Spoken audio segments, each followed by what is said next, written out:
Hello everyone and welcome to JoJo's Brick Time.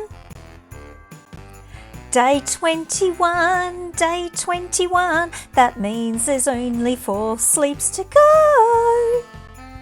Let's open up door 21 and take a peek. And we have a letterbox and a lamp. Woohoo! Oh, Santa, what are you doing going in there? Why are you going inside? Oh, I know, Santa wants that letter.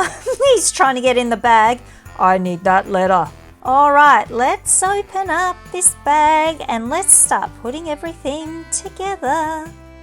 I'm starting with the red letterbox. So all the letterboxes are red when you want to go to the post box and post your snail mail. And look, it's a Harry Potter letter print. I like that print. And now the lamppost here on the side, and I've knocked Andrea over. Stand up, Andrea. Sorry about that. Let's make the little wreath here. And now I'm popping a minifig head and a dish on top, and we get a spare dish. That's so cool.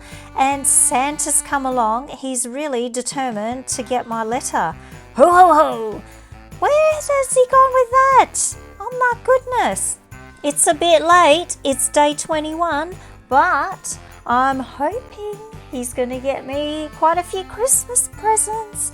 Thanks, Santa. Guess what? There's only 4 sleeps to go. How exciting.